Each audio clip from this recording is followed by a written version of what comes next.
I am Denise Newton Fitzpatrick, an advocate for the mentally ill and also the homeless in regards to housing discrimination. I am a fighter for civil rights. I am an advocate then for equality.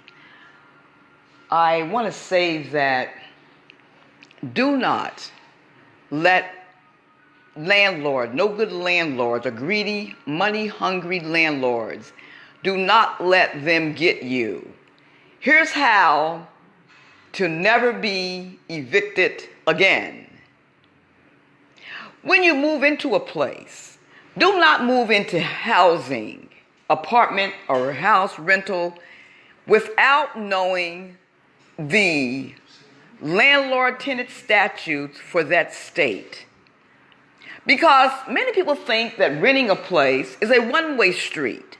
You rent, you pay the rent, and that's it. No, the landlord has certain responsibilities to be able to collect the rent. You don't just go in and start paying and the landlord does nothing but sit back and collect rent. It is, again, a two-way street. There is something called the implied warranty of habitability. Now, most states do honor that warranty. What that is when you move in a place, the landlord is implying that it's safe, sanitary, it's free of infestations, it is healthy, and it doesn't have any health hazardous conditions. That is the implied warranty of habitability. If a landlord rents a property that is not in abidance with the warranty of habitability, then they are fraudulently collecting rent because they implied that it was free of those types of defects. When you move into a place, please do not just move in. Do a thorough move-in inspection. There are some defects called latent and patent defects. Some defects are obvious, and some you find out once you have moved in.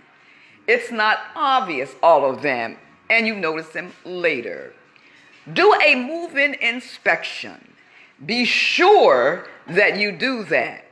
And write down everything that you see that isn't correct. A little hole in the wall. Any kind of little dent. There's something here. The knob is missing off of a door.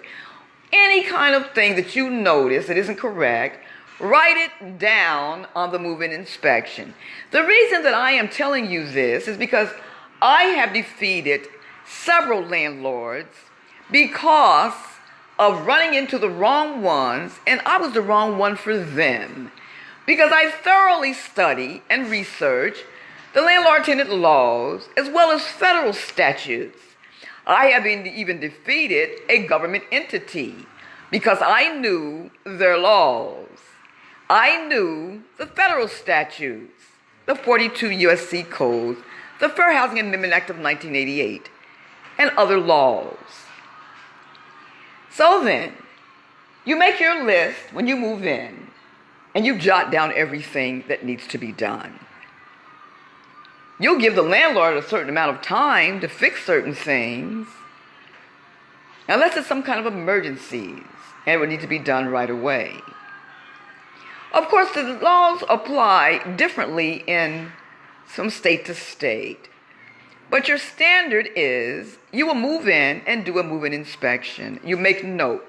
When you make note of things that are wrong, it's normally 10 days, a reasonable amount of time to give the landlord to repair things. Some states allow you to not pay rent until things are done, or it allows you to fix the repairs yourself.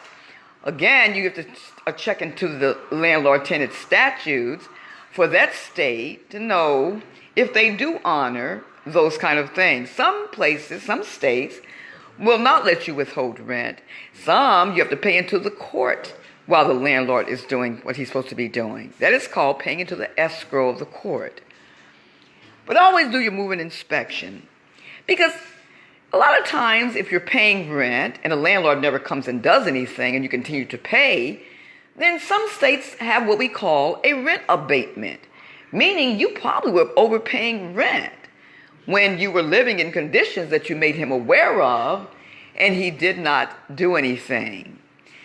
So always do that move-in inspection and let that landlord know in a reasonable amount of time. I don't do it, and I never did it by verbally. I always did what is called a certified return mail, a certified return receipt. That's proof that you told the landlord about the conditions of the place. The landlord has to sign for the certified mail return receipt, and that way that receipt returned to you when he signs.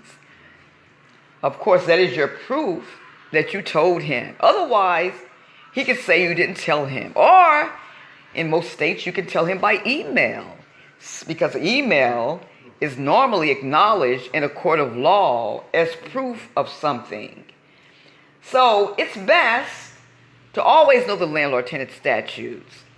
Another thing, when you move into the place and the landlord won't do anything, and you continue to let him know, there's something called a constructive eviction. I am going to go in further detail in another video explaining further of how you never have to be evicted again. You can even do your thing the right way and cause the landlord to owe you. Say, for instance, the landlord never did come and do what he was supposed to do. You gave him notice after notice. And if it is a state that allows you to withhold rent, and you do, and he tries to evict you anyway, then you can say, well, you really owe me because I lived in those bad conditions. So there's a lot of things to cover when talking about this, but know that you never have to be evicted again. Well, you're probably wondering, so suppose I can't pay my rent. Well, then can I be evicted? Always keep notes and always keep your certified mail and telling the landlord what he has not done and what needs to be done. But again, this is just a little general idea of how you never have to be evicted again. But I will be making another video, the other part of this, and it goes a little bit more into detail. Thank you and have a good day. Goodbye now.